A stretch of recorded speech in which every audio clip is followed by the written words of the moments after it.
बिस्मिल्लाहिर्रहमानिर्रहीम अस्सलाम वालेकुम। आज मैं आपके साथ बहुत ही टेस्टी मज़ेदार चटपटी रेसिपी शेयर करूंगी। आज मैं आपके साथ शेयर करूंगी कच्चे आम का इंस्टेंट अचार बनाने का तरीका। बिल्कुल नया तरीका, पुराने फरसूदा तरीके छोड़े, नए तरीके से अचार बनाएं। और जब ये रेसिपी आप बनाएंगे ना, थोड़ी सी ज़्यादा बनाना, क्योंकि मैंने इसको जितनी बार बनाया है ये फ़ौरन से जो है चट हो जाता है। ये इतना टेस्टी और चटपटा बनता है कि बच्चे खाना छोड़ के इस रेसिपी को, इस आम के अचार को खाना पसंद करते हैं। अगर आप पहली बार भी बनाने जा रहे हैं तो बहुत ही आसानी के साथ आप इसको बनाकर तैयार कर सकते हैं। मैंने बहुत ही कम चीज़ों में बहुत ही आसान तरीके से इस अचार को तैयार किया है। तो बिना टाइम ज़ाया किए चलते हैं रेसिपी की तरफ।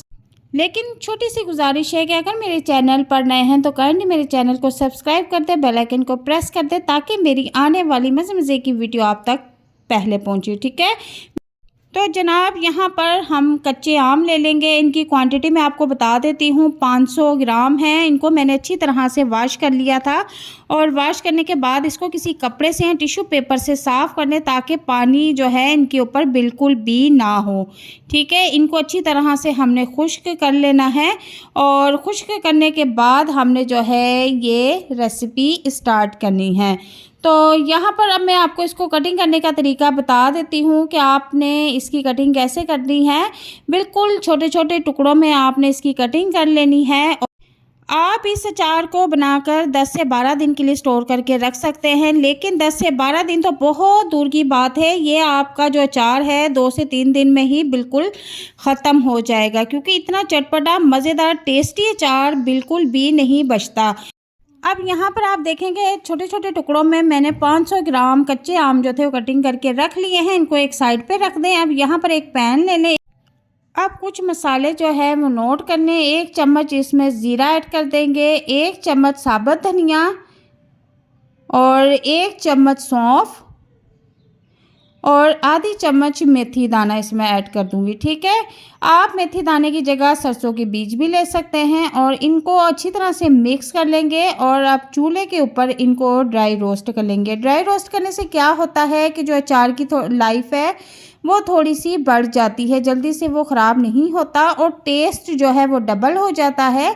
तो यहाँ पर देखें कि खुशबू आना शुरू हो चुकी है। चूल्हे का फ्लेम मैं ऑफ़ कर दूँगी और अब इनको मैं ग्राइंड कर लूँगी। ठीक है, अब ग्राइंड मैंने जो किया है वो दरदरा सा किया है, ज़्यादा बारीक पाउडर नहीं बनाना, आपने मोटा मोटा इसको ग्राइंड करना है। और अब एक साइड पे इसको भी रख देंगे और एक यहाँ पर कढ़ाई ले लेंगे और उसमें 1 प्याली कुकिंग ऑयल मैंने यूज़ किया है। आप चाहें तो इसको सरसों के तेल में भी बना सकते हैं। ठीक है, और अब 1 प्याली कुकिंग ऑयल में मैंने कच्चे आम जो कटिंग करके रखे हुए थे वो फ्राई कर लूँगी। हमने इनको ज़्यादा फ्राई नहीं करना, सिर्फ 2 से 3 मिनट तक फ्राई करना है। और जैसे ही इसका कलर चेंज हो जाए तो हम चूल्हे का फ्लेम जो है वो ऑफ़ कर देंगे। अब यहाँ पर आप देखें कि इसका कलर जो है वो चेंज होना शुरू हो चुका है और अब चूल्हे का फ्लेम ऑफ़ कर देंगे और इसको ठंडा होने के लिए रख देंगे। अब ये ठंडा हो चुका है तो इसमें अब कुछ मिर्च मसाले टेस्ट के मुताबिक या मेरे बताए हुए तरीके से ऐड कर देंगे। टेस्ट के मुताबिक नमक, आधी चम्मच इसमें सुरख पिसी हुई मिर्च ऐड कर देंगे और आधी चम्मच जो है इसमें हल्दी ऐड कर देंगे और 1 चम्मच इसमें दड़ा मिर्च, जिसे कुटी हुई मिर्च कहा जाता है, वो ऐड कर देंगे और अच्छी तरह से इसको मिक्स कर लेंगे। ठीक है, अच्छा मिर्च मसाले अगर आप ज़्यादा स्पाइसेस खाते हैं तो आप ज़्यादा कर लें और नहीं तो अपनी टेस्ट के मुताबिक जैसे करना चाहे कर सकते हैं। ठीक है, यहाँ पर मैंने एक गट्ठी लहसुन छील के रखा हुआ था, वो इसमें हम ऐड कर देंगे। लहसुन की खुशबू से अचार का जो टेस्ट है वो बहुत मज़े का हो जाता है। और 2 से 3 अदद नींबू इसके ऊपर निचोड़ के वो जो नींबू है वो भी इसके अंदर ही ऐड कर दूँगी। ठीक है, इससे भी इसका फ्लेवर बहुत मज़े का हो जाएगा। इसके बाद अब मैंने यहाँ पर जो मसाला दरदरा सा कूट के रखा हुआ था वो इसके अंदर डाल देंगे। तकरीबन 2 से 3 चम्मच मैं ऐड कर दूंगी और अगर आप चाहते हैं कि अचार में मसाला कुछ ज़्यादा हो तो आप ज़्यादा ऐड कर दें, यह आपकी पसंद के ऊपर डिपेंड करता है। आधी चम्मच इसमें कलौंजी ऐड करेंगे। कलौंजी के भी बेशुमार फ़ायदे हैं और ये अचार को ख़राब नहीं होने देती।